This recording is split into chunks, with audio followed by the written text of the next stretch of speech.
Hello everybody, this is Ernie coming at you from Vaughn-Da-Rosa Farms. I hope you're having a good day, great evening, wherever you might be.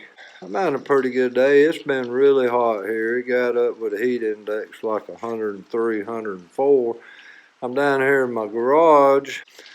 Go show you the next and last 3 breeder bins on this cycle. This will be number 7, 8, and 9. And I got a couple bonus things I'm going to show you, about 3 of them, that I use that's to me very useful and very handy. But you know, next week's going to be the big week. That's when we start separating the worms from the cocoons. There'll be 3 bins, the following week 3 more bins, and of course the following week 3 more bins, and we'll keep resetting them and keep starting it. In the future, some point in time, we may add 6. At this point in time, I think we will, but I'm just not sure. I just want to get 3 going. But this is a wonderful hobby. I like to talk to young people that's looking for some kind of small-scale business. Anybody, really. But this is a great opportunity. There's a little bit to learn, but none of it's rocket science. There's so many YouTubers out there that I follow. Mimi's Worms, Captain Matt's, the Worm Lady. So many, then you can pick up a lot of good information from these people. I'm just showing you what I do and how I do it. And if it train wrecks, I'm going to show you that too. So far, so good. The 3 bins I set up yesterday, that's the last of my 3-week cycle. Maybe somebody can comment and tell me what might have happened. I set my bins up, which I'm going to show you. I put my paper down, all the bedding, all that, put my plastic down, and the next day, well, the worms is not trying to escape. They're not going up the sides. They just conjugating between the plastic and the sheet of newspaper, which I'm really afraid they're going to dry out and die. But somebody let me know what's going on with that, because it kind of freaked me out a little bit. But like I said, they're not running. They just getting between the plastic and the newspaper. It may not be no big deal. I just want to be sure. But tonight I'm going to show you the 3 bonus things that I do and I use on all my bins. And they're not that expensive. And it's real easy to do. And it eliminates a lot of guesswork.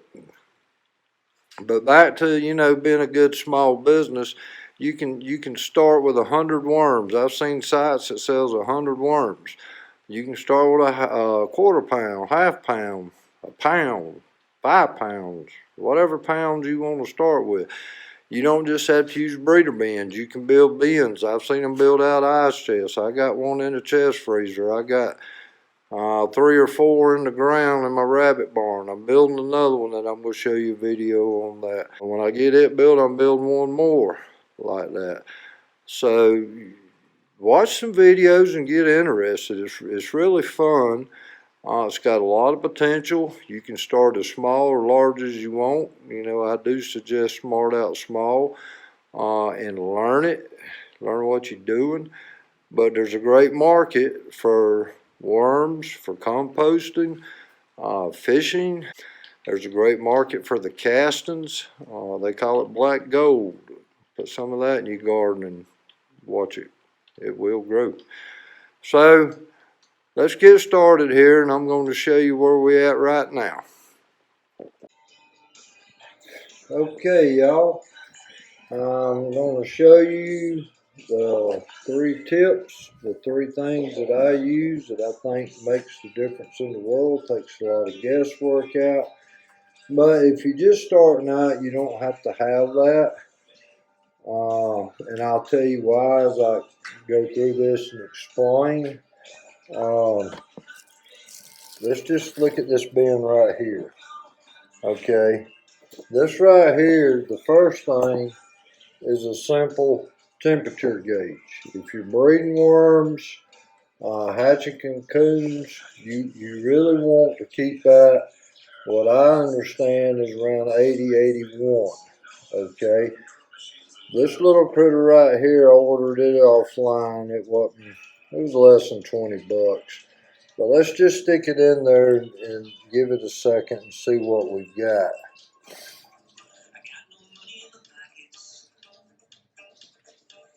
Okay, I'm just in my garage.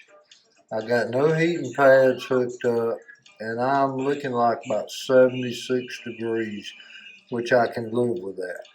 I will check every one of my bins for the temperature, and when I get to the next level, the next step, later on this winter for sure, I may put heat pads on. Okay, let me show you the second one. These are very easy probes. You just stick in there and let it do its thing. This is a Fairy Moore's soil pH tester. I think pH is real important, but if you don't have the money to buy a gauge right off, you want it between, I would say, 5.5, maybe, they say 7's ideal.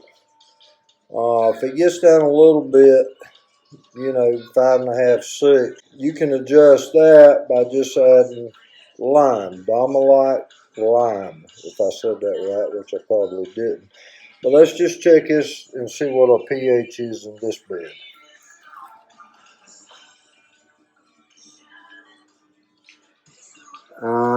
Looking like I'm getting up to about 6.5, which is perfect. I'm fine with that. When I work the beds again every week, I'll feed them. I'll check all these measurements again, and if it's below that, all I have to do is add a little bit of lime. Very important. If your bed gets too acidic, things can go south.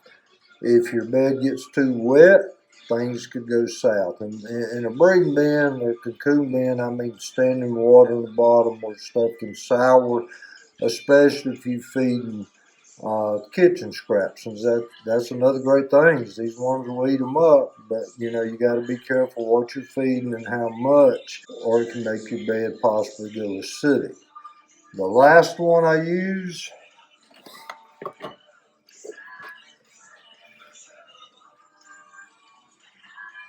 this thing will focus,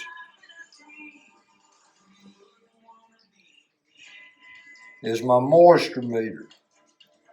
Make sure that's my moisture. Yeah, that's my moisture meter. I think that's the very most important one that I use if you're doing breeding bins or cocoon bins. You want that moisture high, somewhere between 80, and the light ain't real good down here. So it's climbing.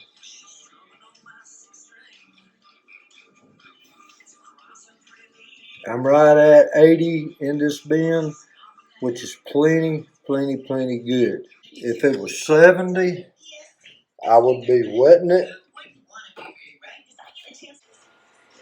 So that's about it for tonight, y'all. Hope you enjoyed the video. Hope you got something out of it. And if you would, I ask you to like, subscribe, ring that bell. Help me out. We'll have more coming at you. And like I always try to say, take time to smell the roses. Be thankful for what you got. Don't worry so much about what you ain't got. Have a good one, y'all.